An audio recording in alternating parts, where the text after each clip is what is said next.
ஜோதிடம் என்னும் தெய்வக்கலை மூலமாக என்னை அங்கீகரித்து ஆதரிக்கும் அன்பு நேயர்களுக்கு இனிய வணக்கம்ங்க.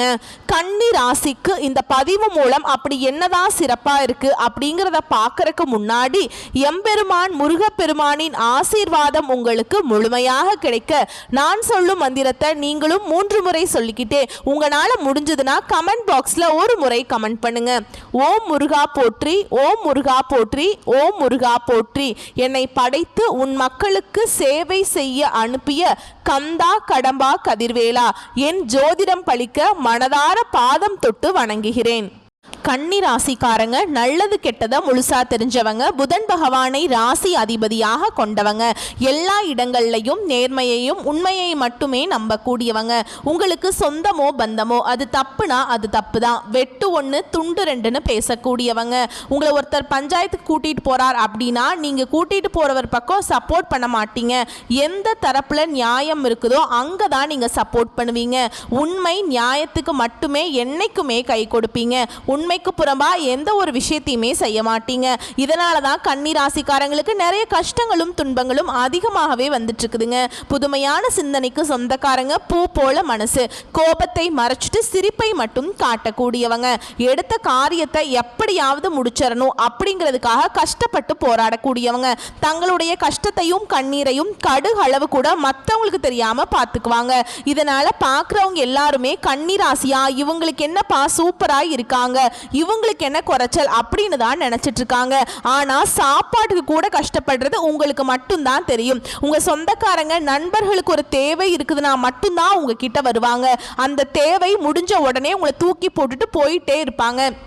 மறுபடியும் அவங்க உங்ககிட்ட உதவின்னு கேட்பாங்க.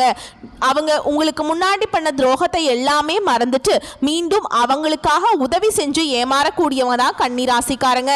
கன்னிராசிக்காரங்க வாழ்க்கையில பிறந்ததுலேருந்தே கஷ்டம்தான். நீங்க நினைப்பீங்க கன்னிராசிக்கு மட்டும்தான் கஷ்டம் இருக்குதா, ஏன் எல்லா ராசியும் தானே கஷ்டப்படுறாங்க அப்படின்னு நினைப்பீங்க.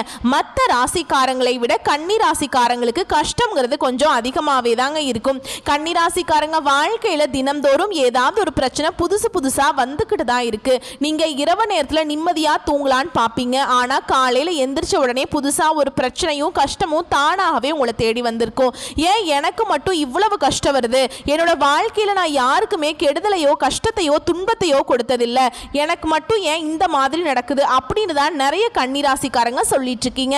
கன்னிராசிக்காரங்களுக்கு பிரச்சனைங்கிறது வரும், அது கொஞ்ச நாள் இருக்கும், அதுக்கப்புறம் அந்த பிரச்சனை போயிடும். இந்த மாதிரி பிரச்சனை வரும் போகும் அப்படிங்கிற நிலைமையில தான் நிறைய நபர்கள் இருக்கீங்க. நீங்க என்னதான் பிரச்சனையை தவிர்த்தாலும் ஏதாவது ஒரு சூழல்ல உங்களை தேடி பிரச்சனை வந்துக்கிட்டு தான் இருக்கு. கன்னி ராசிக்காரங்க சொந்த பந்தத்தை இழந்தாங்க, சொத்துக்களை இழந்தாங்க, தனக்கு நெருக்கமா இருக்கக்கூடிய உறவுகளையுமே இழந்தாங்க. கடைசியா நான் மட்டும்தான் எல்லாத்தையுமே இழந்துட்டு நிக்கிறதா இருக்குது, எனக்கு உயிர் வாழவே பிடிக்கலைன்னு சொல்லிட்டு இருக்காங்க. இதுக்கு மேல என்னால வாழவே முடியல சாமி, தயவு செஞ்சு என்னை உன் கூடையே கூட்டிட்டு போயிரு, நான் இவ்வளவு கஷ்டப்பட்டதுக்கு அப்புறம் எனக்கு வாழ்க்கையில வாழணுங்கிற எண்ணம் சுத்தமாவே போயிருச்சு. உங்க மனசுல கவலையும் துன்பமும் தாங்க அதிகமாகவே இருக்குது. நீங்க செய்யக்கூடிய ஒவ்வொரு விஷயத்தையுமே தடுப்பதற்கும் உங்களை அவமானப்படுத்துவதற்கும் நிறைய நபர்கள் முயற்சி பண்ணிட்டு இருக்காங்க. இது எல்லாமே தெரிஞ்சுமே கூட நீங்க என்னமோ பண்ணுங்க எனக்கு என்ன வந்துச்சு அப்படின்னு தன்னுடைய வேலையில மட்டும் என்னைக்குமே குறிக்கோளா இருக்கிறவங்க தான் நீங்க என்னைக்குமே மற்றவங்களை நம்பி இருக்க மாட்டீங்க. நம்மளால மற்றவங்களுக்கு கடுகு அளவு கூட துன்பம் வரக்கூடாதுன்னு நினைக்கிறவங்க தான் கன்னி ராசிக்காரங்க. கொடுத்து கொடுத்து சிவந்த கரங்களுக்கு சொந்தக்காரங்க. உங்ககிட்ட இருந்தது அப்படின்னா எடுத்து கொடுத்துட்டு போயிட்டே இருப்பீங்க. மற்ற ராசிக்காரங்களை மாதிரி என்னைக்குமே சொல்லி காற்று பழக்கம் உங்களுக்கு கிடையாது. வரக்கூடிய நாட்கள்ல இருந்து உங்களுடைய தலை விதி அப்படிங்கிறது முழுவதுமாகவே மாறப்போகுதுங்க. இந்த ஜூலை 25ஆம் தேதிக்கு பிறகு உங்களுடைய சனியுடைய வக்ர நிவர்த்தியோட பலன் ஸ்டார்ட் ஆகுங்க. அது மட்டும் இல்லாம உங்களுக்கு குரு பயிற்சியோட முழு பலன்களும், அதுக்கப்புறம் உங்களுக்கு 5 கிரகங்களுடைய சேர்க்கை ஒன்றாக இருக்கிறதுனால இந்த ஜூலை மாதத்தை பொறுத்த வரைக்கும் நல்ல ஒரு முன்னேற்றத்தையும் நல்ல ஒரு ராஜயோகத்தையும் தரக்கூடிய காலகட்டமாகவே கன்னிராசிக்காரங்களுக்கு அமைஞ்சிருக்குதுங்க. ஏன்னா ஏன்னா கடந்த காலகட்டங்களில் இந்த நிறைய கஷ்ட துன்பங்களை அனுபவிச்சிருப்பீங்க. இப்போ வேற உங்களுக்கு இந்த கண்டக சனி அப்படிங்கிறது ஸ்டார்ட் ஆகி நடந்துட்டு இருக்கு. இந்த கண்டக சனியோட தாக்கம் அப்படிங்கிறது இருக்குமா இருக்காதா, எனக்கு இருக்குது உனக்கு இல்லையா அப்படின்னு நிறைய நபர்களுக்குள்ள ஒரு சின்ன சின்ன கன்ஃபியூஷனாக இருக்குது.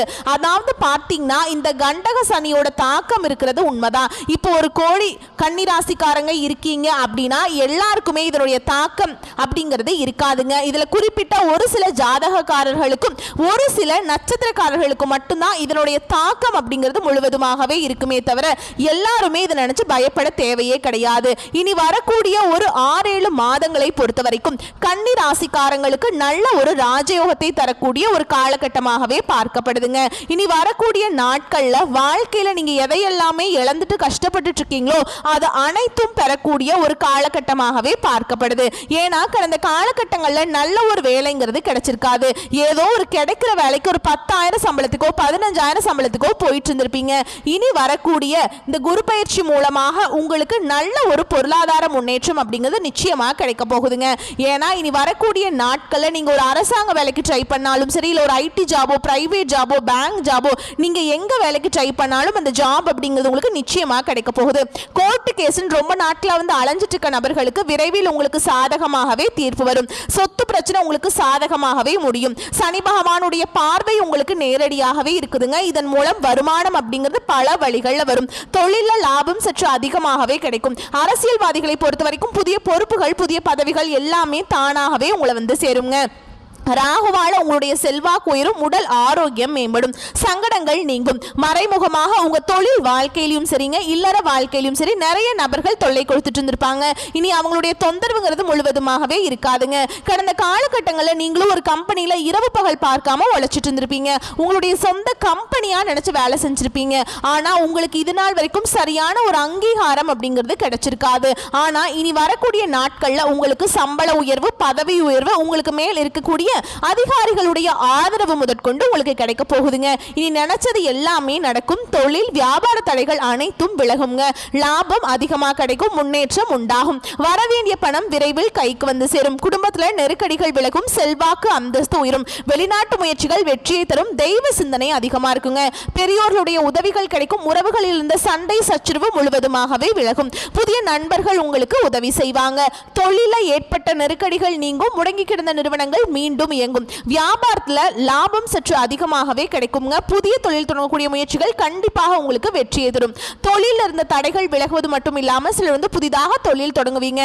உற்பத்தியில் இருந்த தடைகள் நீங்கி தொழிலை விரிவு செய்வீங்க. வரக்கூடிய நாட்கள்ல விற்பனை அதிகமாகும். ஏற்றுமதி இறக்குமதி தொழில நல்ல லாபம் கிடைக்கும். நீங்க செய்யக்கூடியது சின்ன தொழிலோ பெரிய தொழிலோ நல்ல ஒரு வளர்ச்சி அப்படிங்கிறது நிச்சயமா உங்களுக்கு ஏற்படுங்க. கடந்த காலகட்டங்களில் கன்னிராசிக்காரங்களுக்கு திருமண நிலை அப்படிங்கிறது நிறைய பிரச்சனையும் சிக்கலையுமே அதிகமாக சந்திச்சிருப்பீங்க. குறிப்பா பார்த்தீங்கன்னா பெண்களுக்கு ஏதாவது ஒரு வகையில் திருமணம் அப்படிங்கிறது அடைஞ்சிருது. ஆனால் ஆண்கள் தான் ரொம்ப ரொம்ப பாவங்க. ஏன்னா வயது 30, 33, 35, 37 வயது வரைக்குமே நிறைய ஆண்கள் வந்து திருமண நிலையை அடையாம கஷ்டப்பட்டு இருக்கீங்க. கண்டிப்பா வரக்கூடிய நாட்கள்ல நீங்க எதிர்பார்த்த மாதிரியே நல்ல ஒரு வரன் அப்படிங்கிறது நிச்சயமா உங்களுக்கு அமையும். வாழ்க்கை துணையை இழந்த கன்னிராசி ஆண்களோ பெண்களோ அடுத்து வந்து இரண்டாவது திருமணம், அதாவது மறுமணம் பண்ணலாமா வேண்டாமா அப்படிங்கிற ஒரு மிகப்பெரிய குழப்பத்தில் இருப்பீங்க. அப்படி இரண்டாவது திருமணம் பண்ணும்போது சொந்தக்காரங்க தப்பா பேசிடுவாங்களா, இல்ல ஊர்க்காரங்க தப்பா நினைச்சிருவாங்களா, அவங்க என்ன நினைப்பாங்க, இவங்க என்ன நினைப்பாங்க, நம்ம கேரக்டர் தப்பா பேசிடுவாங்களா அப்படின்னு நிறைய நபர்கள் பார்த்தீங்கன்னா வந்து இரண்டாவது திருமணத்தை பத்தி யோசிக்காம இருக்கீங்க. ஏன்னா இப்ப இருக்கக்கூடிய பொருளாதார சூழலும் இப்ப இருக்கக்கூடிய காலகட்டத்தையும் வச்சு பார்க்கும்போது ஒரு சிங்கிள் பேரண்டால இந்த சொசைட்டில சர்வே பண்றது ரொம்ப ரொம்ப கஷ்டங்க. நீங்க எதிர்பார்த்த மாதிரியே நல்ல ஒரு மறுவாழ்க்கை அப்படிங்கிறது நிச்சயமா உங்களுக்கு அமையும். குழந்தை பாக்கியத்துக்காக எங்கே கன்னி ராசி நேயர்கள் பார்த்தீங்கன்னா எங்களுக்கு மேரேஜ் ஆகி 3 வருஷம் ஆகுது சாமி, 5 வருஷம் ஆகுது, 8 வருஷம் ஆகுது, நாங்களும் போகாத ஹாஸ்பிட்டல் இல்லை, பார்க்காத ட்ரீட்மெண்ட் இல்லை, வாரத்தில் 3 நாள் கோவிலுக்கு போய் வழிபாடு செஞ்சுட்டு வந்துட்டு இருக்கோம் அப்படின்னு தான் நிறைய நபர்கள் சொல்றீங்க. கண்டிப்பாக இந்த 2025 முடியறதுக்குள்ள விரைவில் உங்களுக்கு குழந்தை பாக்கியம் அப்படிங்கிறது நிச்சயமாக உண்டாகுங்க. கடந்த காலகட்டங்களில் காதலில் அதிகமாக தோல்வியை சந்தித்த ராசி அப்படின்னு யாருன்னு பார்த்தீங்கன்னா அது கன்னி ராசிக்காரங்க தான். சரிங்களா? ஏன்னா காதலில் அதிகமான பிரேக்கப்பும் அதிகமான சிரமம் கஷ்டம் எல்லாமே ரொம்ப பிரச்சனையில் மாட்டிகிட்டு இருந்திருப்பீங்க. வாழ்க்கையில் அது வந்து அதிகமாகவே நடந்துட்டு இருந்திருக்கும். ஏன்னா லவ் பண்ணிட்டு இருப்பீங்க, திடீர்னு ஒரு சின்ன சண்டை சச்சரவு, மனக்கசப்பு, ஈகோ, ஏதாவது ஒரு பிரச்சனையால் அந்த லவ் வந்து பிரேக்கப் ஆயிருக்கும். இல்லை வீட்டில் போய் சொல்லும்போது பெற்றோர்கள் வந்து அந்த காதலுக்கு தடையாக இருப்பாங்க. ஏன்னா கேஸ்ட் வேற, வசதி இல்லை, ஏதோ ரீசன் சொல்லி அவங்க தட்டி கழிச்சிருவாங்க. இனி வரக்கூடிய நாட்களில் உங்களுடைய காதலை வெளிப்படுத்தும் போது அந்த காதல் கண்டிப்பாக கைகூடும். வீட்டில் போய் சொல்லும்போது பெற்றோர்களே உங்களுக்கு முன்னாடி நின்று திருமணம் செய்து வைக்கக்கூடிய வாய்ப்புகள் அதிகமாகவே உள்ளதுங்க. பிரிந்திருக்கக்கூடிய கணவன் மனைவி எல்லாமே மீண்டும் ஒரு முறை ஒன்றாக சேர்ந்து பேசக்கூடிய வாய்ப்பு கிடைக்கும் பட்சத்தில் கண்டிப்பாக இருவரும் ஒன்றாக இணைந்து வாழ்வீங்க.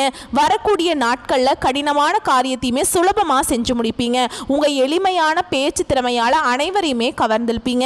சமூகத்தில் உங்க பெயருக்கும் புகழுக்கும் படிப்படியாக முன்னேற்றம் வரப்போகுது. சிலருக்கு படிப்பதற்காகவும் வேலை விஷயமாகவும் தொழில் விஷயமாகவும் வெளியூர் வெளிநாடு போகக்கூடிய வாய்ப்புகள் எல்லாமே கிடைக்க போகுது. உங்க குடும்பத்தில் கடந்த காலகட்டங்களில் எந்த ஒரு சுப நிகழ்ச்சியுமே நடந்திருக்காது. இதை நினைச்சு வீட்டில் இருக்கக்கூடிய பெரியவங்க எல்லாமே ரொம்பவே வருத்தப்பட்டிருப்பாங்க.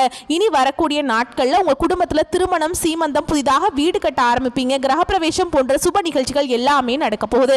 சிலர் வந்து புதிதாக தொழில் தொடங்குற முயற்சி பண்ணுவீங்க. அந்த முயற்சிக்கு எதிர்பார்த்த உதவிகள் உங்களுக்கு நிச்சயமாக கிடைக்கும். கன்னி ராசியை பொறுத்த வரைக்கும் நீங்க ஆண்களோ பெண்களோ, அரசு வேலையோ தனியார் வேலையோ கூலி வேலையோ, நீங்க எதிர்பாராத வருமானம் அப்படிங்கிறது உங்களுக்கு இரட்டிப்பு மடங்காக கிடைக்க போகுது. இதன் மூலம் பார்த்தீங்கன்னா உங்களுக்கு இருக்கக்கூடிய கடன் பிரச்சனை அனைத்தும் முழுவதுமாகவே முடிய போகுது.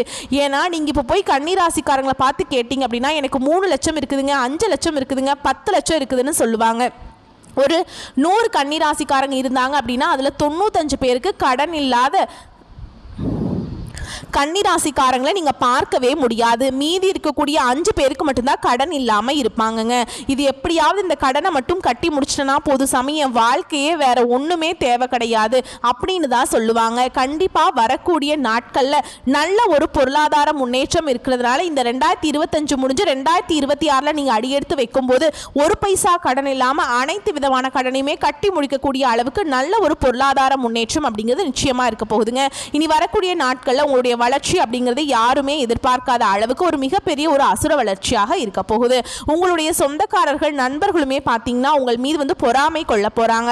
என்னடா நம்ம கூடயே இருந்தவன் திடீர்னு கார் வாங்கிட்டான், பைக் வாங்கிட்டான், வீடு கட்டிட்டான், கல்யாணம் பண்ணிட்டான் அப்படின்னு உங்கள் மீது வந்து அதிகமாக வன்மத்தையும் பொறாமையும் செலுத்த போறாங்க. உங்கள் கூடயே இருக்கக்கூடிய நண்பர்களும் சொந்தக்காரர்களுமே உங்களுக்கு துரோகிகளாகவும் எதிரிகளாகவும் மாற போறாங்க. உங்களுடைய குடும்ப வாழ்க்கை முற்றிலுமாக தலைகீழாக மாறக்கூடிய வாய்ப்பு அதிகமாகவே உள்ளது. முடிஞ்ச அளவுக்கு தவறான நண்பர்களுடைய பழக்க வழக்கங்கள் இருக்கும் பட்சத்தில் கண்டிப்பாக இவற்றிலிருந்து முற்றிலுமாக கன்னிராசிக்காரங்க வெளியே வந்தால் மட்டும்தான் இனி வரக்கூடிய நாட்களில் எந்த ஒரு பிரச்சனையும் இல்லாமல் உங்களுடைய லைஃப் வந்து ரொம்ப சந்தோஷமாக இருக்குங்க. வரக்கூடிய வாய்ப்புகளை மட்டும் கரெக்டாக பயன்படுத்திக்கோங்க. வாழ்த்துக்கள். நன்றி. வணக்கம்.